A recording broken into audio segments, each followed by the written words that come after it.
Welcome to the Goodyear Tire and Rubber Company's video on proper dock hose procedures. This video is divided into 3 distinct sections. They include the proper handling and installation of dock hose, the proper inspection of dock hose, and correct operational procedures. To assist you in understanding the following procedures, this workbook has been developed. Make sure you obtain a copy prior to leaving this session. Let's start with the proper handling and installation of dock hose. Because the movement and installation of dock hose requires the use of equipment, and because dock hose is relatively heavy, all safety procedures must be followed. Prior to working with dock hose, make sure appropriate safety equipment is used. This should include, but not be limited to, hard hats, safety glasses and/or goggles, appropriate footwear, gloves, respirators, and any other equipment local management requires. In addition, follow all safety requirements with regard to moving equipment and the company, state, and federal guidelines that are in effect in your area. As dock hose is delivered to your location, Goodyear strongly recommends that each length of hose be straightened and the ends capped. If at all possible, hoses should be stored indoors and away from ozone-generating sources such as electrical motors. Goodyear recognizes, though, that indoor storage of dock hose is not always available. If dock hose can't be stored under roof, at least cover it with tarps or other covering to keep it away from sunlight and other outdoor elements. Once a dock hose is removed from storage, unpackaged, and ready to be installed, it should be hydrostatic pressure tested. To properly pressure test a hose per the Rubber Manufacturers Association, the following procedures must be followed. Make sure the hose lies in a straight and horizontal position, supported on rollers, piping, or dollies to permit easy movement when under test pressure. Only water is to be used as the test liquid. Fill the hose with water with the outlet end raised and the outlet valve open to ensure the complete removal of air. When all air has been expelled, close the outlet valve and lower the raised end. Caution: never stand in front of the hose ends during the test. For new hose only, raise the pressure to the rated working pressure of the hose and immediately release to 0 pressure. For new or used hose, raise the pressure in the hose to 10 psi and hold for 5 minutes. During this period, measure the overall length of the hose, including the fittings, and record it as the original length. Raise the pressure to 1.5 times the rated working pressure and hold this pressure for 15 minutes. During this hold period, the hose should be examined for any leaks or for any indication of weakness in the hose assembly, such as hard bulges, ridges, grooves, or fitting slippage. Any leakage or slippage between the hose and nipple or coupling, or pressure bulges in the hose, is reason for removing the hose from service. Measure the length of the hose as before and record as the test pressure length.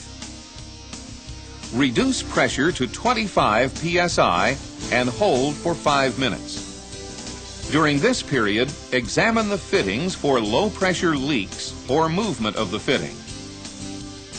Release the pressure and measure the length of hose and record as the immediate release length.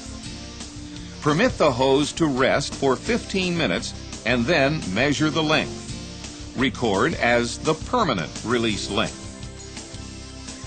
Thoroughly drain the water from the hose after completion of the hydrostatic test. After each pressure test, the elongation results should be compared to those obtained in the testing of the hose when it was new. An increase over the original value at the end of any periodic testing greater than what is allowable requires the hose to be removed from service. The recommended method for moving dock hose is on dollies. Your site may choose another way of transporting hose. This is acceptable, but only if the hose is kept off the ground and not allowed to kink. At no time should a dock hose be dragged over a surface. Regardless of what system is used, do not lift a hose by the flange. This procedure could put unnecessary strain on the hose assembly. Once the hose is in position, it can be connected to the metal pipes. Butt the first working hose to the static pipe. Line up the bolt holes. Insert a new gasket. After all the bolts are in position, torque until they are snug plus a quarter turn, or about 50 torque pounds. The first working hose may need support at the flange area in case the angle is severe. Once the first working hose has been properly installed, move additional working hoses to the flange face. Using the same procedure, keep connecting the hoses. Make sure they are tightened at 50 torque pounds or until snug plus a quarter turn. Obviously, a hose or group of hoses will be laying across the docks. While these hoses normally need no additional support, ground traffic has to be advised not to drive over the hoses. If possible, connect the hoses in an area where they can't be abused. Longer hose life, fewer maintenance problems, and less chance of leaking hoses will be the rewards for proper traffic maintenance. The final working hose is the one that goes to the vessel. Using a crane, hook up the dock hose with a sling behind the flange. Again, do not lift the hose at the flange. This hose should be supported with a saddle or a hose bun as it lays over the rail of the vessel. To ensure longer dock hose life, do not exceed the recommended bend radius or the maximum bend in the hose before it kinks. From this picture, you can tell that this particular hose falls within the recommended limits. Two final comments on hose installation. First, hoses should be kept on the docks at all times. The only time they should be removed from this horizontal position is during use. Secondly, while dock hoses are big, heavy, tough, and so forth, they can't be used as tow lines or mooring lines. They just can't handle the constant pulling. Hoses used for these lines will eventually elongate and then leak. They then become very expensive ropes.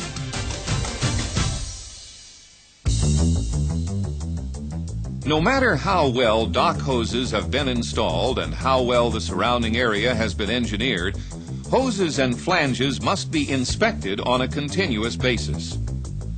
The inspection of dock hose requires the same safety precautions mentioned earlier. Make sure the appropriate safety equipment is worn. In addition, follow all safety requirements in regard to moving equipment and those company, state, and federal guidelines that are in effect in your area.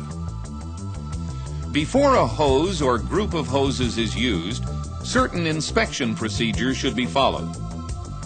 Check each hose for kinks, blisters, cracks, gouges, or weeping. If any condition is found that exposes the reinforcement, that hose should be removed from service. Dock hoses can become kinked or, in extreme cases, crushed. If either ever occurs and the outside diameter of the hose is reduced less than 20%, remove it from service and hydrostatic test the hose. If the crushing or kinking reduces the diameter by over 20%, replace the hose immediately. In addition, if a hose does kink or has been crushed even less than 20%, it will have a tendency to kink again at the same spot when subjected to a heavy bending force. If a hose has been kinked or crushed but is still serviceable, it is advisable to move it to an area where it will not be subjected to bending. Make sure this kinked area is supported while transporting. Blisters are caused by permeation of air, water, and/or the conveyed product. If blisters are found, turn off the system. Then break the blister by cutting it across the diameter. If air or water leaks out, the hose can remain in service. Note, though, that the presence of air and/or water indicate that a cosmetic problem is occurring. Records should be kept of the condition, and this hose should be inspected often to ensure that the problem does not escalate. If oil is present when the blister is broken, replace the hose. Local, state, and/or federal regulations may require other disposition. Check with management for your company's policies. If your dock hoses are made from rubber, cracks will eventually appear. The ultraviolet rays from the sun and ozone have this effect on rubber. You have to use your judgment when inspecting a hose with cracks. If the cracks are slight, the hose can remain in service. If the cracks are so severe that the reinforcement is showing, pull the hose from service immediately. Often, due to the work condition, a dock hose has chunks of rubber gouged from the cover. Again, use your judgment. If the reinforcement is showing through, remove from service. Weeping simply means that there is moisture on the surface of the hose. Weeping is caused by either atmospheric conditions or by leaking. If there is evidence of weeping, the first thing to do is to wipe the hose down with a clean cloth. If only water is being removed, then the weeping is probably being caused by changes in temperature. If oil is seen on the cloth, the hose probably has a leak. Remove the hose from service immediately. When inspecting hose, there are several things you must remember. Make sure you know all the local, state, and federal regulations. Any hose that has damaged reinforcement should be pulled from service. Keep records of all your inspection findings. If you have any questions on a hose condition, contact your management and your local hose distributor. And obviously, if a hose is leaking, it too must be removed from service. Once the hose has been inspected, move on to the flange area. Check for damage such as pitting or corrosion. If the flange is worn or damaged, remove the hose from service. Check for any leaks at the flange connections. Leaks could have occurred by loose bolts, a faulty or missing gasket, or an improper tightening sequence. If the leak is caused by a damaged flange, remove the hose. Check the flange face. It should be smooth, not dented. If dented or damaged, remove the hose. In addition to regular inspections, it is recommended that hydrostatic testing of dock hoses be done every 6 months or every 500 working hours, whichever comes first. Testing must be done at least once a year, regardless of the usage. This is the same test that was conducted before the hose was put into service. If necessary, review the information given in the first portion of this video. Another in-service test that is sometimes used in hose troubleshooting is X-raying the hose. By X-raying a hose, liner deterioration can be discovered at a stage before a leak occurs. Another test that may be required for dock hoses is a vacuum test. This test should take place every 6 months or 500 working hours. Make sure the hose is drained. Lay a flashlight in the hose with its beam toward the opposite end. Connect the flange with a vacuum test hose. Apply a vacuum of 20 inches of mercury. This will seal the 3/4 inch plexiglass plate to the opposite hose end. Inspect the interior of the hose for blisters, bulges, or separation of the inside liner. Blisters or noticeable bulges that separate the liner from the reinforcement, or any tear, cut, or gouge through the liner, is a reason to remove the hose from service. Once the hose has been inspected, release the vacuum. An additional test that may be required is an electrical continuity test. This too should be conducted every 6 months or 500 working hours. Electrical continuity between the fittings should be tested using a low voltage, maximum of 10 volts. Obviously, all these tests and maintenance inspections require proper record keeping. During operations, the pump should be adjusted to keep pulsation to a minimum. Whatever working pressure is used, it must be less than the working pressure of the hose. This would include static head or surge pressures. Normally, dock hose has its working pressures branded into the hose cover. In case the pressure ever creeps above the working pressure of the hose, relief valves should be on all pumps and at various locations as required. While these relief valves may be built into the system, they cannot be relied upon to protect the dock hose against excessive pressures. Obviously, these relief valves must be inspected on a regular basis. When lowering pressure or shutting off pressure, turn the valves off slowly. Quick changes in pressure could cause surges, and these surges could damage the hose. Many docks heat oil for quicker transfer through the hose lines. This is acceptable, but most dock hoses are not designed to handle material over 150 degrees Fahrenheit. If an oil temperature in excess of 150 degrees Fahrenheit is anticipated, contact the local hose supplier for a proper recommendation. A special hose can be ordered. It is difficult to keep the last working hose from rubbing against the vessel and/or the dock. This contact, though, should be kept to a minimum. Saddles, hose buns, dollies, pads, or other buffing devices should be used to protect this important hose segment. Some docks are filled with steam lines and other hot surfaces. High temperatures can damage a dock hose cover. Keep hoses away from these areas. To avoid hose stress during changes of the vessel's elevation, hose supports must be adjusted accordingly. In the same vein, mooring lines need to be adjusted to the ship's elevation.